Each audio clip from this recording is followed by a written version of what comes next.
Hello and welcome to another tutorial video. My name is Ian J. Green from ianjgreenpiano.com. It's a pleasure to be here with you today. And today we're going to be speaking about something interesting. We're going to be speaking about what is tempo in music. So sometimes we might hear tempo or speed. And so we'll just talk a little bit, just for a brief few moments, about what tempo is and why is it so important. So what we're going to do is hop into a short presentation I've put together, and this will give some insight into certain details that are very common in music. Now, of course, with tempo, there are tempos, especially in classical music, that are written in different languages, Italian and German and French. But the tempo terms we're going to be speaking on today are most commonly used and originate in Italian. So, the definition of what tempo is tempo means the speed at which a piece of music is played. So, basically, tempo and speed mean the same thing. As with many other musical terms, Italian words were used to describe different tempos of music. This is just from a quick Google search that I found. And I also found a lot of this information just easily by looking it up on wikipedia.org and also just by having this as general knowledge. But it's good to put a lot of this together into a nice compact bit of information to take away. So, what is the purpose of tempo in musical performance? There are many tempos or tempi available to composers.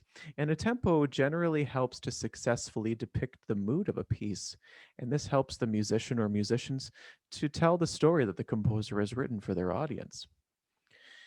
So, in general, there are a variety of different tempos, all the way from slow to very fast. And tempo markings traditionally are written at the beginning of a piece of music, and sometimes, especially with longer pieces that might have different sections or parts, sometimes the tempo changes. With shorter pieces, usually the tempo remains the same. But at the same time, though, a tempo can be chosen um, and used based on what the mood of the composer is and what type of ideas he or she is trying to write. Largo is an Italian term marked and meaning broadly or slowly.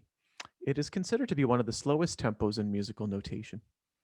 And then next we have adagio, which is an Italian term meaning slow, but it's slightly faster than largo. And an example of adagio pieces would be like the Adagio for Strings um, by Samuel Barber. Andante is an Italian term meaning at a walking pace.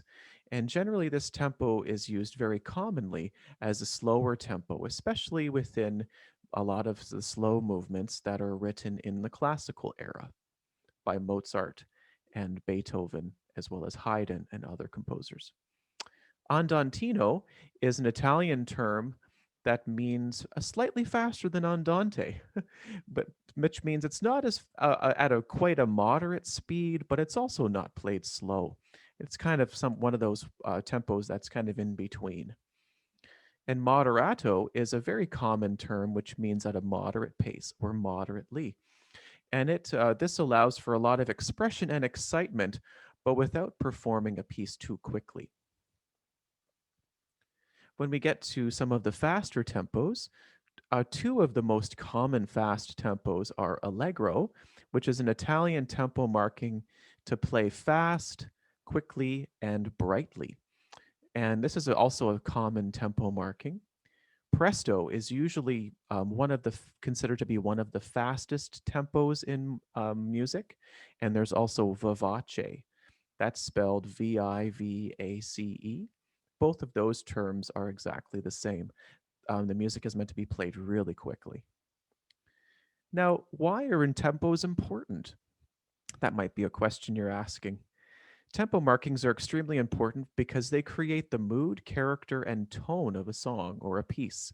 And at times, a piece of music might change tempo or mood. And so, having the knowledge of the various tempo markings, especially the Italian terms that are most commonly used, will help musicians and music appreciators to enjoy the performance and also to appreciate the certain speeds or tempos that are being used. There are many different languages, as was mentioned before, that are used.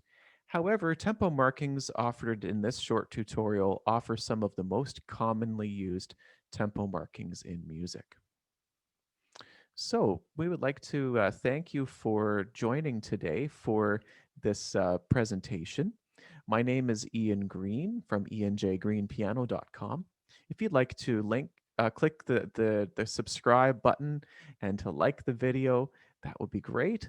And look forward to seeing you for the next tutorial. Thanks very much. Have a great day and take care.